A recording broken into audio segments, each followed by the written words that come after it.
لوگوں کی باتوں سے کبھی پریشان نہیں ہوتے.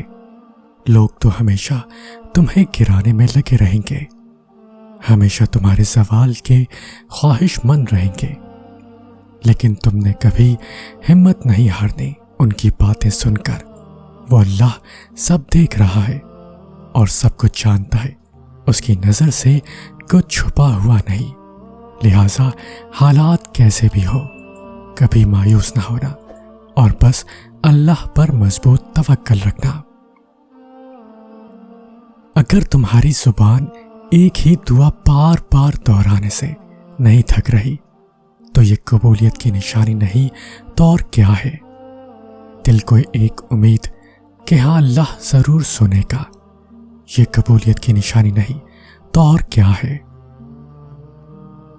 تمہارے نصیب کا تم کو ہی ملے گا، پھر چاہے وہ دو پہاڑوں کے درمیان کیوں نہ ہو. ضرور قبول ہوں گی تمہاری دعائیں، یہ وعدہ ہے اللہ کا. اللہ تمہاری بہتری کے لیے تاخیر ضرور کرتا ہے لیکن وہ بھولتا نہیں. درخت سے گرنے والا کوئی پتا نہیں جس کا اس کو علم نہ ہو، تو پھر وہ آنسو جو تمہاری آنکھ سے ٹپکا، وہ درد جس نے تمہارے دل کو بے کل کیا، کیا اس 70 ماؤں سے زیادہ پیار کرنے والے کو اس کی خبر نہیں؟ بس اطمینان رکھے، اس کے ہاں دیر ہے اندھیر نہیں. انسان کا سب سے بہترین دوست اللہ ہے. بہت جلدی مان جاتا ہے، پرانی باتیں یاد نہیں کرواتا اور اپنے در سے کبھی مایوس نہیں لوٹاتا. بس اتنی سی بات ذہن نشین رکھو کہ تم تنہا نہیں ہو. ساری دنیا تم سے منہ موڑ لے، یہاں تک کہ تمہارا اپنا وجود بھی تمہارا ساتھ چھوڑ دے، تب بھی تم اللہ کو ہمیشہ اپنے پاس پاؤ گے. صبر کرو وہاں بھی جہاں صبر کرنا مشکل لگے اور توکل رکھو اللہ پر. پھر دیکھو اللہ تمہارے لیے کیسے بند دروازے کھولتا ہے، کیسے ناممکن کو ممکن بناتا ہے. بے شک اللہ صبر کرنے والوں کے ساتھ ہے. آگ کا گلزار ہونا، کنویں سے بادشاہت تک کا سفر، سمندر میں راستہ بننا، یہ سب معجزات نہیں ہیں بلکہ یہ اللہ پر توکل کے راستے ہیں. اور جو اللہ پر توکل کرتے ہیں ان کے لیے معجزات ہوتے ہیں. اور تم سے یہ کس نے کہہ دیا کہ جو چھن جائے وہ واپس لٹایا نہیں جاتا؟ کیا تم نے سنا نہیں یوسف علیہ السلام کا اپنے والد کے پاس لٹایا جانا، موسیٰ علیہ السلام کا اپنی والدہ کے پاس واپس لٹایا جانا، بی بی ہاجرہ کا ابراہیم علیہ السلام کے پاس واپس لٹایا جانا، ایوب علیہ السلام تک ان کے بچوں کا واپس لٹایا جانا؟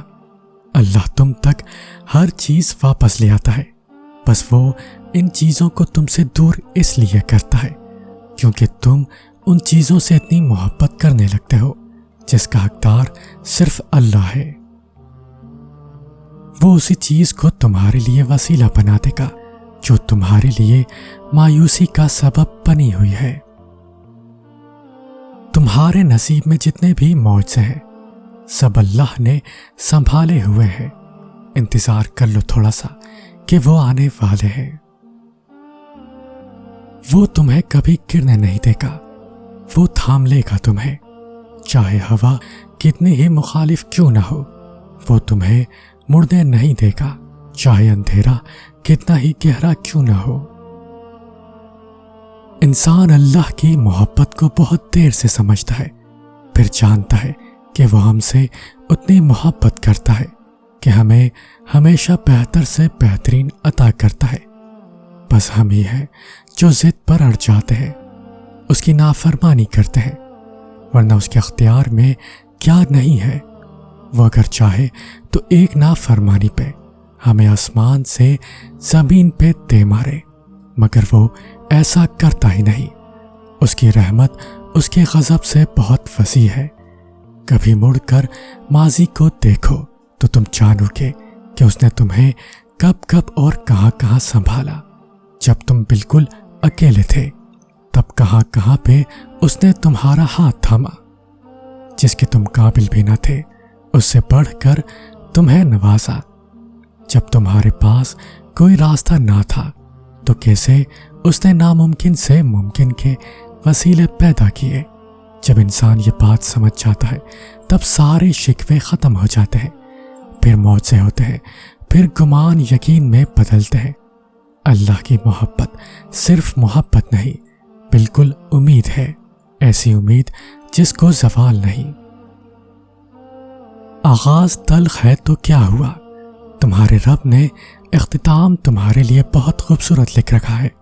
تمہارا مقدر تمہاری زندگی نہیں بناتا، تمہارا توکل تمہاری زندگی بناتا ہے۔ تمہارے پاس اب بھی دعا کا اختیار ہے۔ تمہاری کہانی اب بھی ختم نہیں ہوئی۔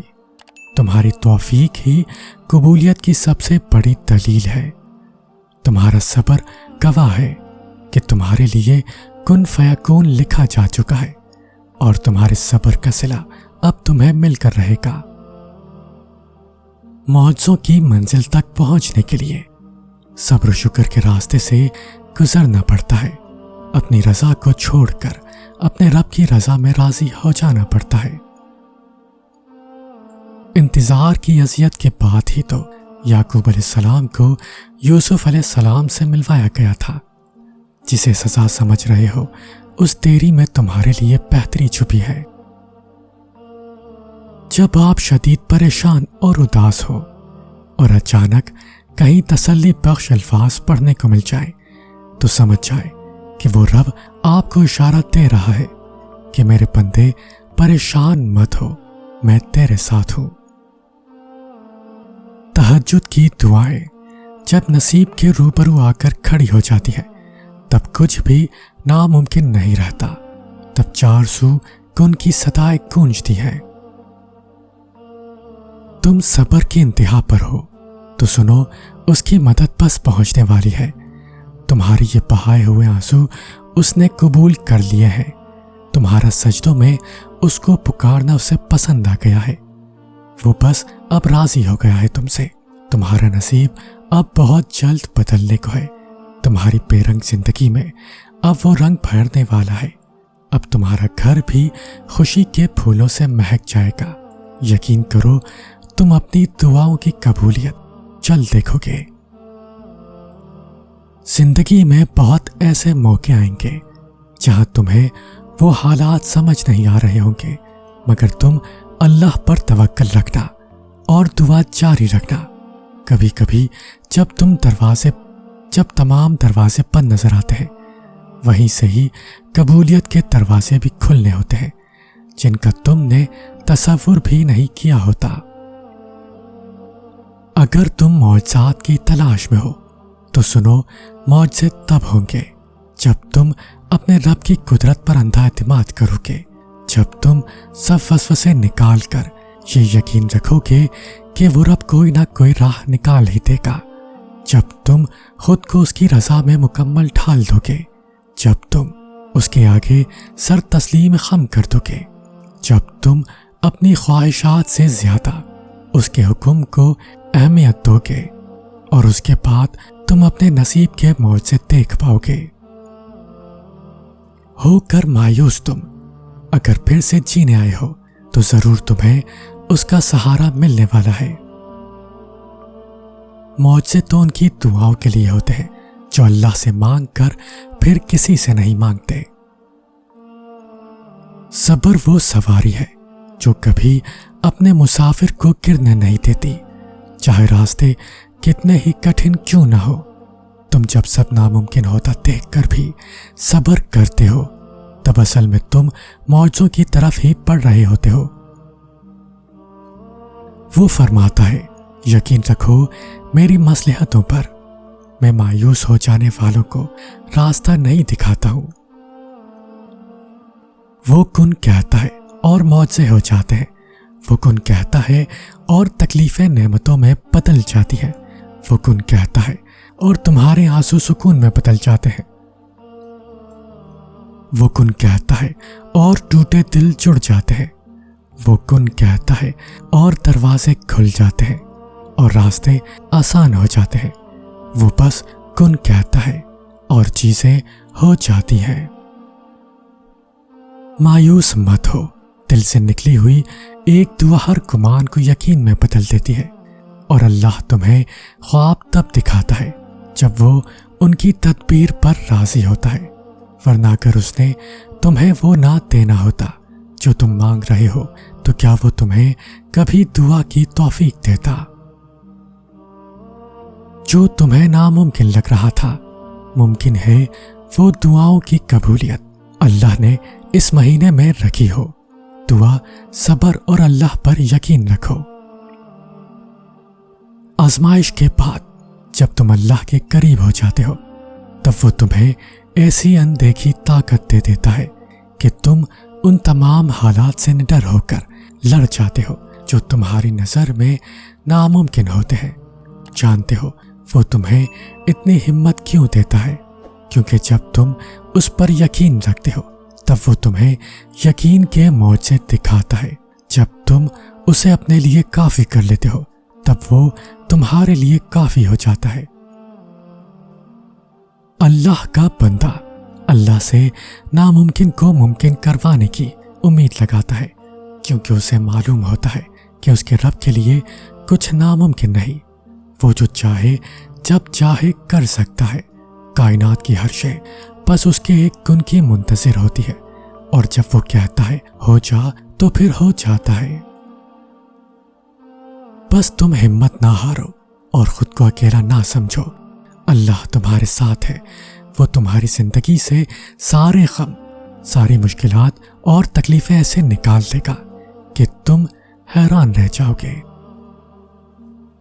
اگر اللہ نے تمہیں وہاں سے نہیں دیا جہاں سے تمہیں امید تھی تو یقین رکھو وہ وہاں سے عطا کرے گا جہاں سے تمہیں گمان بھی نہ ہوگا۔ تمہاری بے چینی کو سلجھن میں تبدیل کر کے تمہارے اندر ایک نئی امید پیدا کرتا ہے۔ بس وہ چاہتا ہے کہ تم ہمت رکھو۔ تم مایوس کیوں ہو؟ تم اس پر یقین رکھو، ایسا یقین جو ہر شخص سے پاک ہو۔ وہ یقین رکھنے والوں کا تعارف یوں کرواتا ہے کہ یہ وہ لوگ نہیں جو گرنے کے بعد ہمت ہار جاتے ہیں، بلکہ یہ تو وہ لوگ ہیں جو بار بار گرتے ہیں اور بار بار میری جانب پلٹتے ہیں۔ وہ یہ نہیں کہتے کہ ایسا کیوں کیا یا رب تو نے۔ وہ سوال نہیں کرتے، وہ تو بس میرے جواب کا انتظار کرتے ہیں۔ جو تم سے دور کر دیا گیا ہے تو ایسا ہرگز نہیں ہے کہ وہ کبھی واپس نہیں آئے گا۔ جو اب تک تمہیں مل نہیں سکا تو ایسا نہیں ہے کہ وہ اب کبھی مل نہیں پائے گا۔ اب بھی کچھ نہیں بگڑا، اب بھی بہت سے معجزے تمہاری دعا کے منتظر ہیں۔ اللہ کی محبت اتنی خاص ہے کہ اگر انسان جائے نماز پر صرف سر جھکا کر بیٹھا رہے، کچھ نہ بھی بولے، تب بھی وہ رب کچھ لمحوں بعد ایسا سکون بندے کے دل میں اتار دیتا ہے کہ لگتا ہے جیسے اس رب نے پریشان دل کو یہ سمجھا دیا ہو کہ میرے بندے نا امید مت ہو، میں ہوں، سب ٹھیک کر دوں گا۔ آپ کس قدر پریشانیوں اور رنج و آزمائشوں سے گزر رہے ہیں، انہیں نہ کوئی سمجھ سکتا ہے، نہ کوئی آپ کے لیے محسوس کر سکتا ہے، نہ کوئی آپ کی تکلیف میں واقعتاً آپ کا ساتھ دے سکتا ہے۔ یہ دنیا انسانوں سے بھری ہے، یہاں سب اپنے اپنے مسائل میں گھرے ہوئے ہیں۔ نہ آپ ان کی تکلیف میں سمجھ سکتے ہیں، نہ وہ آپ کی۔ غم آنے میں تکلیف آنی ہے، لیکن ان کا مقصد واقعتاً تب پورا ہوگا جب آپ اپنی توجہ اللہ کی طرف مرکوز کر کے اسی کو اپنا مسیحا سمجھیں گے، اسی سے فریاد کریں گے، اسی سے مدد کی امید رکھیں گے۔ تب آپ جانیں گے کہ حضرت یعقوب علیہ السلام نے یہ کیوں کہا تھا کہ میں اپنی پریشانی اور اپنے غم کی فریاد اللہ ہی سے کرتا ہوں۔